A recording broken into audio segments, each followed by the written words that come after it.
Subnisters is the Russian dude. When it comes to loyalty in Putin's Kremlin, the rule is simple. You serve until you break, and then you disappear. Dmitry Kozak, one of Putin's oldest allies, just found out what it looks like. Finally, Kozak officially resigned from his role as deputy head of the presidential administration. Sounds polite, doesn't it? Well, in Kremlin's language, though, resigned is the same as was kicked out like a dog. The door is closed, the phone line is dead, and he should consider himself lucky to still be breathing.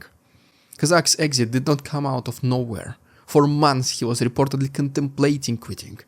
The rumors swirled that he has been offered to retire, well, you know, in the same gentle tone a mob boss uses when offering you a one-way ticket out of town.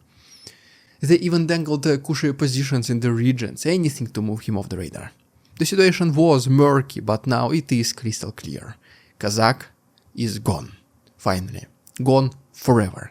Never to be remembered neither for good nor for the bad stuff he did. And exactly at that moment, when nobody will be able to remember even his first name, he might be gone for good. If you know what I mean. Let's break down what his fall tells us about how the Kremlin eats its own, and why this retirement is not just one man's fate, but a symptom of the entire Russian power system rotting from the inside out. To understand how shocking Kozak's exit is, you have to realize just how long he has been part of Putin's orbit. Their alliance dates back to the 1990s, when both worked to the St. Petersburg mayor's office, that swamp of early corruption where half of modern Russia's political class was born. Kozak was the quiet operator, the fixer, the man who did not seek the spotlight but always got things done. Perfect friend for Putin. When Putin moved to Moscow, Kozak followed, securing one position after another. Cabinet roles, government projects, presidential assignments, all this kind of stuff. For decades, he was the textbook example of survival in a system that devours even its own.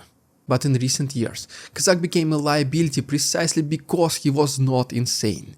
He was not screaming about nuking NATO or denazifying the planet. According to multiple reports, including the New York Times, he opposed the invasion of Ukraine in 2022. Can you believe it? One of Putin's closest allies, the most certain member of his inner circle, opposes something what got lesser men killed before and after him. Later in 2025, he even suggested that Putin start peace negotiations. Well, a statement that in current climate sounds like political and personal self-elimination, no more, no less than that. Within the Kremlin, that is the equivalent of confessing to treason, literally. Well, still, Kozak survived longer than anyone expected or predicted. Why? Because unlike most of Putin's entourage, he was not just a leech, he was competent. He was the one who managed the unmanageable. Sochi Olympics, regional overhauls, even post-annexation of Crimea. I mean, yes, money was stolen, this is Russia after all, but under Kozak the projects did work. The Olympics happened. Crimea did not sink into total chaos. That efficiency bought him time. But even skill has an expiration date when loyalty starts to waver. The case of Kozak's dismissal, let's call it like this for now, is a perfect example of the regime of Putin. No matter how skillful, talented, loyal or cold-hearted you are, as long as you do not agree unconditionally with the supreme leader that the sky today is red, well, rest assured you will be gone. Putin's politics in this case is rather unique. You don't find it much anywhere else in the world. Even other dictators value loyalty at least to some extent. They don't just easily discard of people who honorably served them their whole lives just because they dare to say no once. Let's talk more about this unique Putin's ruling style in our next chapter. In the West, people talk about the glass ceiling, a limit that keeps most women or minorities from reaching top positions. In Russia, the analogy is different. It's rather a glass ball. Once you're inside, you can move sideways, up and down forever, but from cabinet minister to governor, from governor to state company, from state company to federation council, and back again, all the way from the start, from scratch. The same faces just rotate in new chairs, pretty much as you can see. You cannot just leave voluntarily. The only exits are death, prison or exile. Kozak was one of the rare few who managed to quote-unquote resign, which once again in Kremlin terms means being politely erased.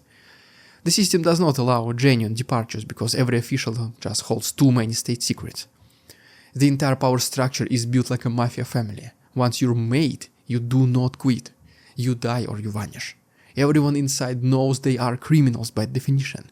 They have all signed these illegal contracts, moved bribed money, stolen from the budgets. Their palaces, yachts and jets are not rewards. They're evidence. The moment Putin's mood changes, those symbols of wealth will become their nooses. Kozak understood this better than most. He had seen too many men fall, mayors, governors, ministers, all reassigned to nowhere, all forgotten and then some even eliminated.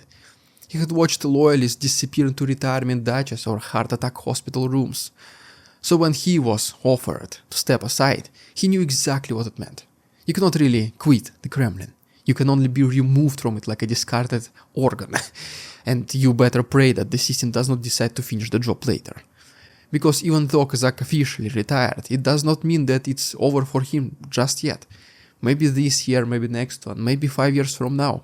If the regime of Putin wants to blame someone for past mistakes, this is when ex-employees of Kremlin are being sorted by who can be the best man to take the fall. So, well, as you can see, you never fully sever ties with this place. You just earn yourself a month or a year of peace, not knowing exactly when the retribution finds you. Which, if you ask me, is even worse, since, just imagine living in that fear every day that it might happen today. Well, is not the best way to retire, right? No wonder so many of Putin's friends take an easy way out after being let go. But what was that particular crime that forced Kozak out of Kremlin? Was it even a crime after all? Let's talk about it in our next chapter. Let's be clear. Dmitry Kozak was not a hero. He was a part of the machine that built Putin's empire, implemented his orders, and helped turn Russia into a pyramid of fear and theft. But compared to the raving lunatics still there left standing, such as Dmitry Medvedev included, Kozak looks like, well, the last adult in the room. And that is exactly why he had to go. Medvedev's transformation into a vodka-fueled Twitter warrior is a case study of survival through humiliation. The man is terrified. He knows he is trapped, distrusted by the hawks, despised by the technocrats, and mocked by the rest of the world, including Russia. His hysterical outbursts about nuking London are not ideology, they're just self-preservation. Every time he threatens the West, what is really happening is just practically begging Putin, please just don't kill me yet. You get the idea, right? Appear like a madman who is never to be trusted with real power, and Putin immediately thinks that you're no longer a threat to the regime, you're no longer his enemy. Kozak, on the other hand, refused to play the fool. He did not bark on command. When asked to bless the endless war, he hesitated. When pushed to spread propaganda, he resisted. That is the cardinal sin in Putin's Russia. Not disloyalty, but doubt. And once that doubt shows, the system purges you. Not with fanfare, but not with even public execution. Just a quiet retirement announcement confirmed by Peskov, mostly even spoke by Peskov, not even Putin himself, delivered like an obituary without a funeral. And here's the absurdity. Kozak's crime was just having a conscience, not being crazy enough. He suggested peace, not surrender, not rebellion, just peace. And that was enough to brand him a traitor in a regime where blind loyalty now trumps competence, reason, and even survival instincts. In the twisted logic of the Kremlin, Kozak should be thankful, seriously. Because in the Russian elite hierarchy, retirement is often a euphemism for poison tea. Kozak did not end up on a hospital bed in a coma or fall out of window or suddenly disappear on a trip to Dagestan, at least not yet. Well, no, he is out, alive, for now. And that's what makes him the luckiest man in Putin's circle.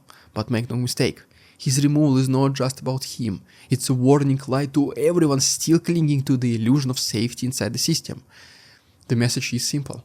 No one is replaceable. The old St. Petersburg dream team, as the man who once sat in Putin's inner sanctum, are vanishing one by one. Almost every month we hear news like this.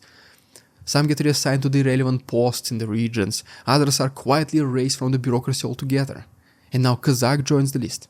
He was, however, offered other positions, mere symbolic gestures, nothing more. But he knew what that exactly meant. Once you're asked to retire, well, it's already over. You've been removed from the glass ball, there's no way back. You are no longer part of the family. From that moment on, your name disappears from the phone books of those still inside. Your former allies stop taking calls, the bodyguards vanish, the invitations dry up, you are radioactive, nobody wants to be near you, and all you can do is pray that Putin forgets you exist. Kozak's story also shows how brittle the entire Russian system has become. It used to be a delicate balance of loyalty and competence, now it is just pure survivalism.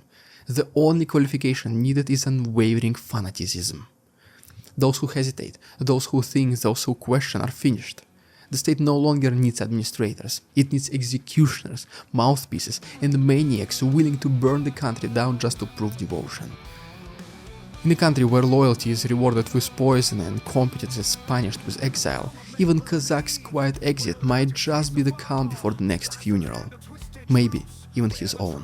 Well, there you have it, guys. If you haven't done so already, please subscribe to my channel for more videos like this. If you wish to support our work, there are links down below, for example, Patreon memberships, the best way to help us stay independent. Thanks so much for watching. See you tomorrow. We won't succumb to their tricks, the facade they try to sell. Their twisted words and feeble claims are resolve they cannot quell. We see through their lies, their feeble attempts to sway. We do not believe in ridiculous Russian propaganda.